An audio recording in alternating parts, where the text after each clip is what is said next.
What's up, everybody? Welcome back to How It's Done. Today we are going to be fixing this broken attic access.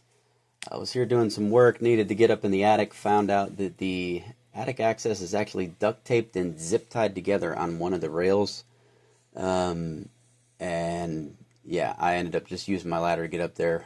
I'm not about to try and climb up this.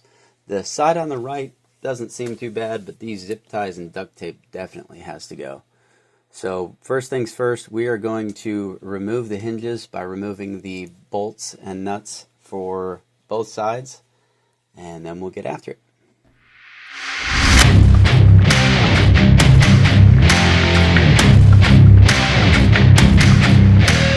Alright, so we've got the nuts and bolts removed. We're just going to set those here in the hallway.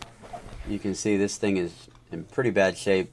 So we're going to take this outside, remove the zip ties and duct tape, and take it from there. Alright, so I've got the duct tape and the zip ties removed. I've got this outside on the back of the truck. Yeah, this thing really fell apart pretty good. So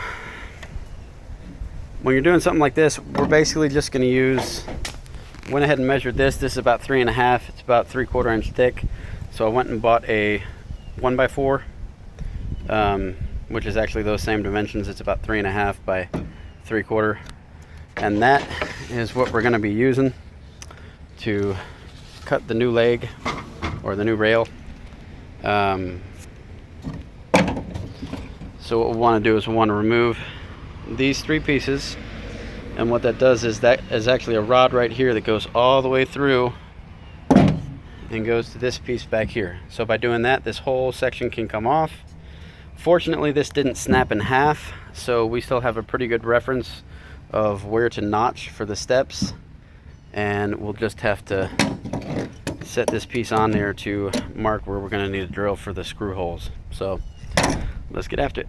So once you got all the hardware removed, I've pieced these together about as best as I can, and yeah, they do actually a lot of the times have a nail just holding these in place. So I've left them in place on this side since this piece is going to be kept and we're just rebuilding this one. You can see it's got the nails still in there. I'm going to go ahead and see if I can hammer these out to reuse them. If not, not a big deal. You just use some brad nails to hold it in place. It's really just for a little bit of stability while you're putting this all back together. But since we've got this put together as best we can, we're going to go ahead and get it to the edge here on our new piece of wood, and then mark the height here so that we know where to cut that at. And then we'll just use a straight edge to continue that line all the way across, and we'll cut it off. And then on this side here, we're just going to transfer this down this line right here. Use a straight edge to get it exact if you want, but I'm just going to get it pretty close, and then we'll figure out what angle we're working with. Alright, so once we've got these start points marked, we can actually adjust this a little bit to where it sits flat, and then that tells us the angles we have to work with here. So we're going to go ahead and just mark those out back here. Up here. Same thing back here. And back here. And then we'll go ahead and cut this piece off. Alright, so once we've got it cut the size we want, we can come over here and get our angle for the foot. Just mark that. And that's what we're going to cut on the angle where the foot hits the floor. And in order to get these cuts, you could do it one of 2 ways. You could use a router to notch it out and actually get that rounded edge, or if you want, take a circular saw, adjust the depth to be that 1/4 inch or so. I'm going to take a measurement here in a second to see what that depth is. It looks like probably 1/4 inch, maybe 3/16. Yeah, we'll take a measurement, match that right here, and you could take this and just cut it clean across a couple times, clean it out that way, or use a router. I'll show you how to do both methods. So yeah, it's about 3/16. So we've set the depth on this to be about 3/16. Just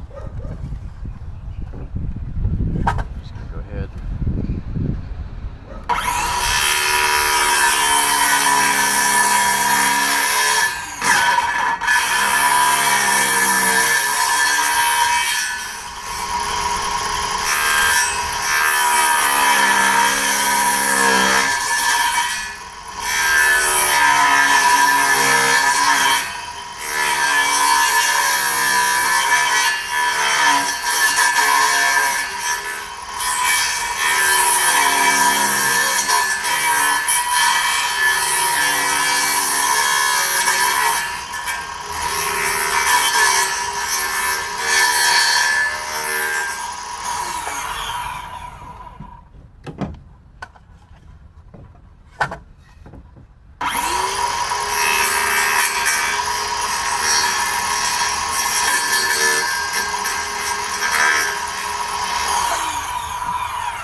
And that is what you're left with without a router. So now let's go ahead and use the router on these other two spots. And we'll actually just use this to adjust the depth on the router so that they match.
There you have what it looks like with the router.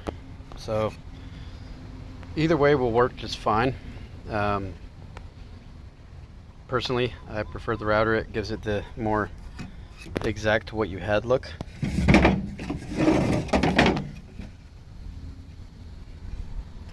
But yeah, if you don't have a router, no need to go out and buy one.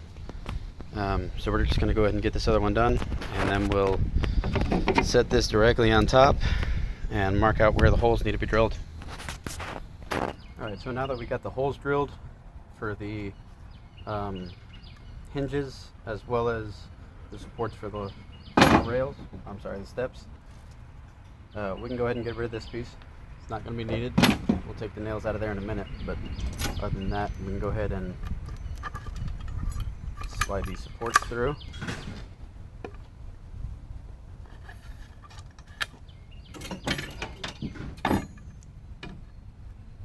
And then if we did it right, everything should line up just about perfectly. Put this new one back on. Or, sorry, the old one back on to the new one. So, the easiest method with this is just guide them through on one at a time.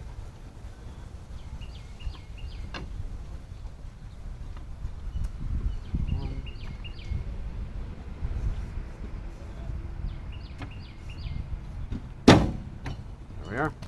Alright, so last thing you're going to have to do is attach the hinges.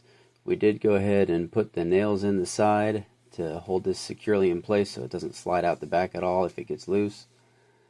But yeah, basically just put the bolts in on one side, put the bolts in on the other side, make sure everything lines up right before tightening it down, and then fold the ladder up and you're good to go.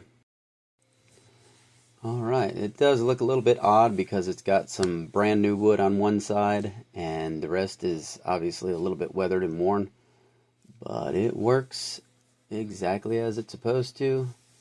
Everything lines up straight. Don't have anything coming in contact, no weird creaking noises as we're climbing up and down.